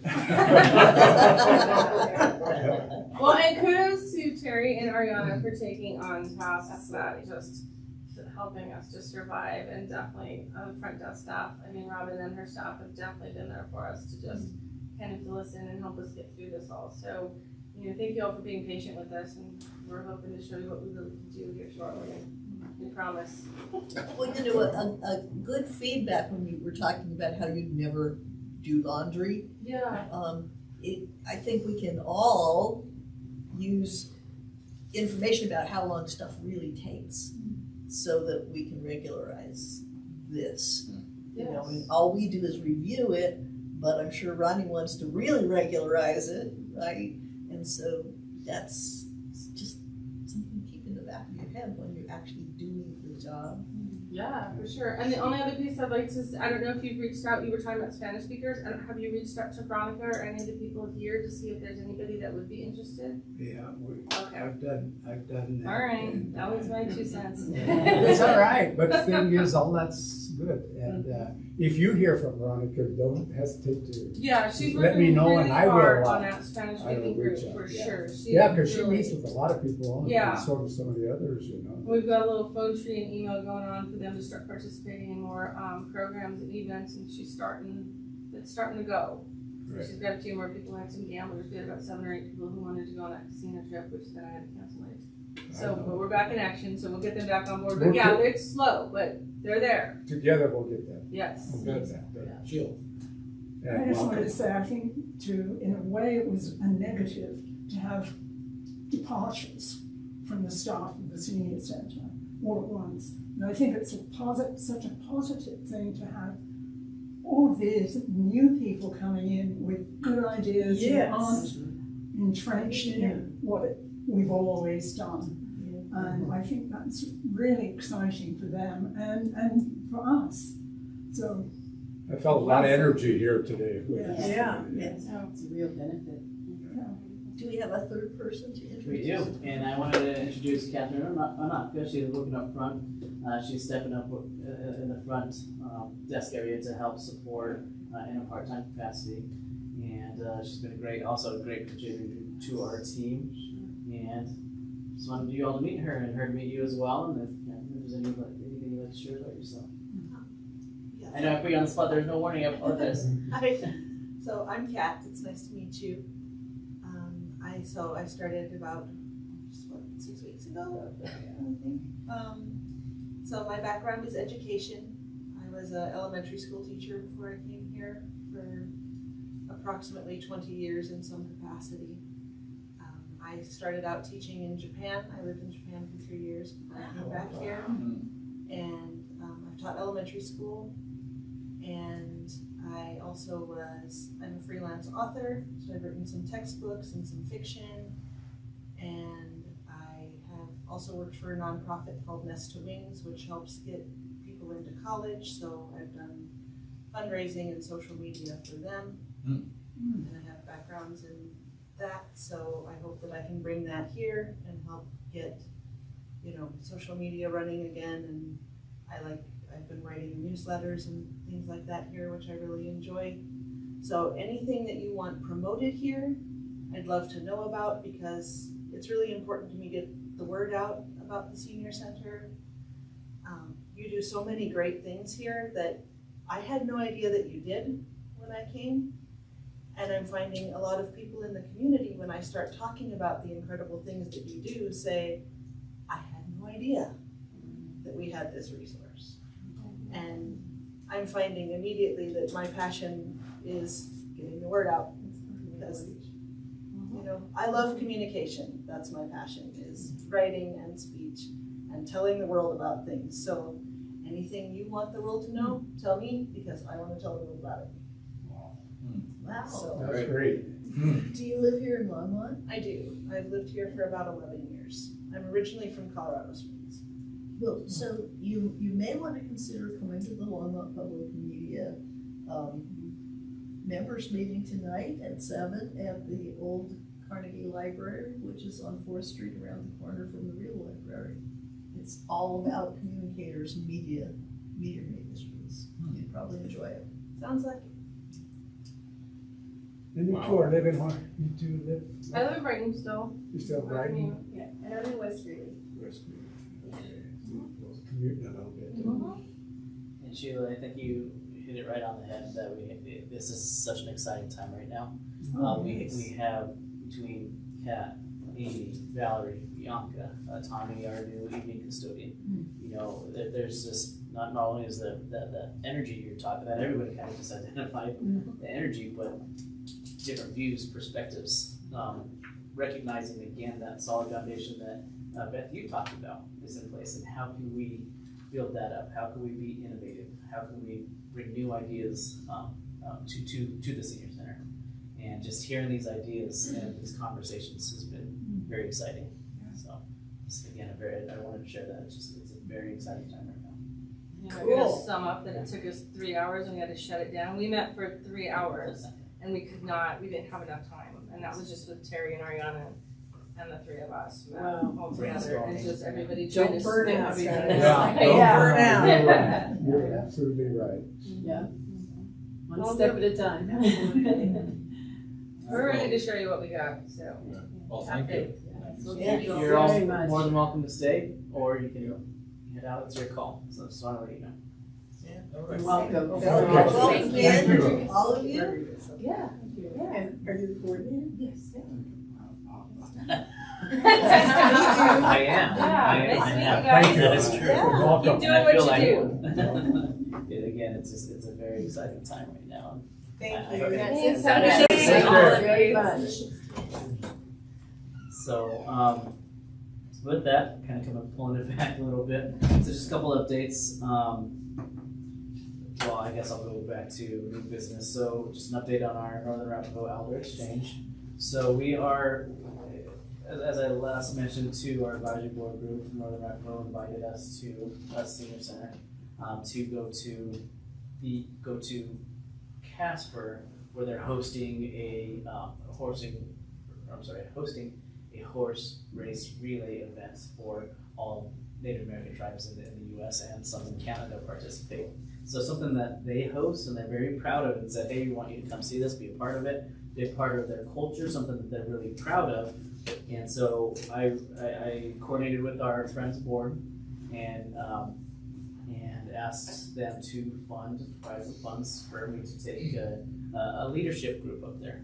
A collection of our Friends Board leaders, advisory board leaders, and some of our staff to have our leadership connect with their leadership, and most importantly, set their invitation, showing them that we are interested and want to continue this friendship, developing this relationship. And so it's not directly centered around the Elder Exchange. It's just, again, building that relationship. There will be informal discussions about it, right? But again, focusing on that connection piece. So have a handful of us going up. Sheila's going to be representing the advisory board in this trip, so we're going to head up the Friday, September 22nd, and come back September 24th. So we'll be up there 2 nights, and we'll come back Sunday. So I'm really excited for this opportunity for our leaders to connect with their leadership, and again, just build that relationship as we continue to work towards an elder exchange. I received an email from which would be considered their senior center manager.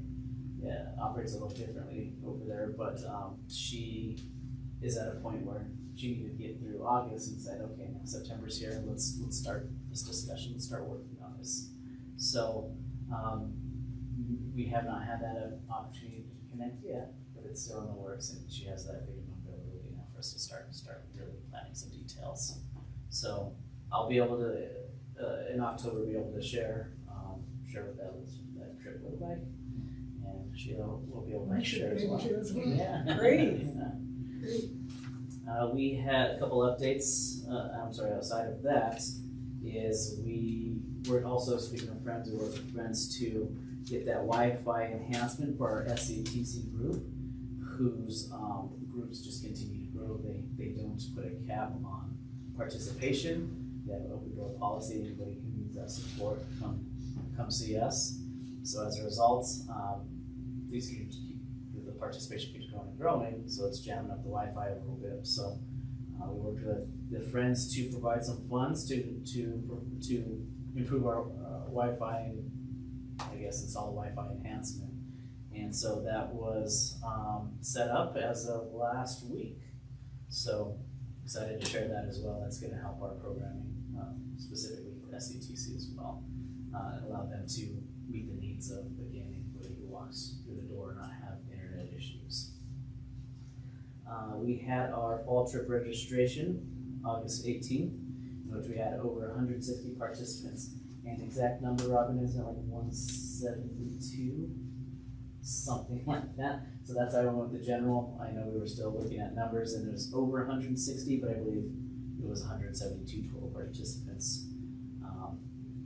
A really great turnout. Participants or people that got spaces in the program? Participants who showed up for the lottery. Oh, okay. Yeah. And how many got in? So I have to look at the registration piece. I mean, there's going to be wait lists on a lot of our big. All of our trips. trips are full except the casino trip and one. I just wondered how many people were serving with those trips. How many? How many individuals we served for in those trips that are registered per quarter? Right. So that one's 172. So 172 registered for at least. Oh, registered. Okay. Right. Okay. Right. People that got in. Yes. Okay. Thank you. Yeah. That's what I was looking for. Yeah. So just how many didn't get in? Oh, how many? So I'm not sure. I don't know if you're talking about the lottery. So how many people entered the lottery? You get or you don't get it. It's just to hold your place in line. So 172 people came through the line. So some of them got on a wait list, some of them got on a trip. Everyone got something. It just might be wait listed. Yeah, I'm just wondering how many were actually taking on trips. There's not really a way to see how many. There's not really a way to see that number because there might be people going on multiple trips. Okay. So it's hard to tell you how many. It just seems like so few people are being served out of the senior population for that, but anyway. That's just my opinion. We can unpack that. What do you mean underserved or not served? I think that with all the work that goes into it, and I'm just looking at the bottom line of how many senior citizens here are actually being served, and how many are not being served. So the question, I think, is You know what I'm this saying? the best use of our budget money? Yes. Right, because even That's always taking, been a concern of mine. I know it's always been a big part of the senior center, but I just wonder about that, and I always have. yeah, and I've been on one of those trips. Don't think I'd do it again. They're work, but but they're also expensive. So we're not necessarily serving the neediest population with this. So it depends on the trip. There are some that are pricey. If you're going to Denver Center Performing Arts, maybe it includes dinner or even kind of like dinner theaters, so you're getting a show, you're getting a dinner, you're getting transportation, it's a 3-4 hour event, those cost a little bit more than some of the other ones, right? Versus say a lunch where you're traveling just to have lunch and come back. So there's different price points. There's lower level price points, and there are some bigger ticket item price points. Historically, evaluating, is this the best use of staff, time, energy, resources, budget? It's something that's been the highlight of our community. That's why we saw what we saw when I first got here with the staffing issues. That we need staff. This area is going to be underserved. We're not going to spend time or energy for programming. That's what some of the concerns came about that we saw over the past 5, 6, 7 months. So is it a need?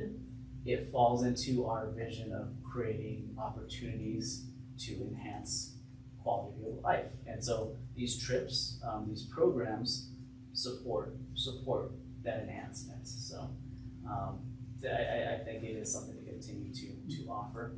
Again, evaluating at what capacity we were talking about the capacity, which may have caused some of that turnover in the past, to what's sustainable and manageable may look different though. But is it worth keeping and maintaining? Absolutely, I think so.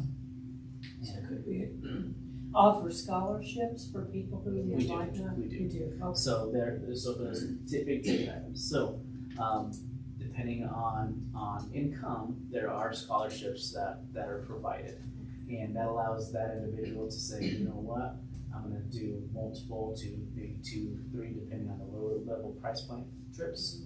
That scholarship may cover 2 or 3 of those.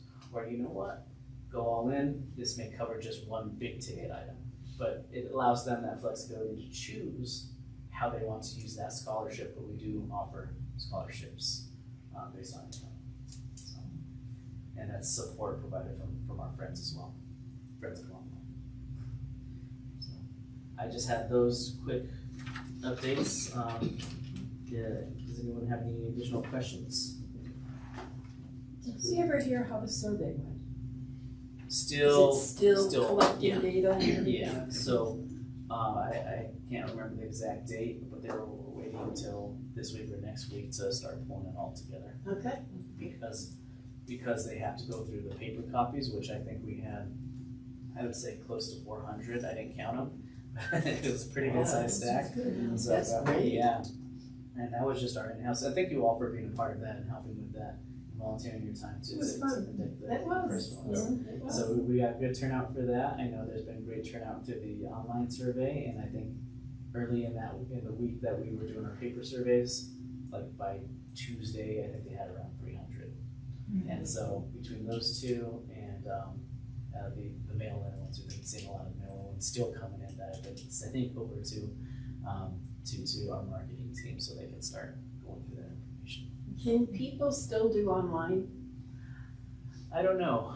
I believe it was a 2-week survey they were. I think I saw the deadline, which was passed. I think it may have been last Friday. Yeah. That allowed 2 weeks for it to go out, and that's kind of the time frame that they wanted in, so that way they could start pulling that information together. Yeah. Okay. Any other questions for Ron? Is there any questions? All right, I'll have a motion to adjourn. Is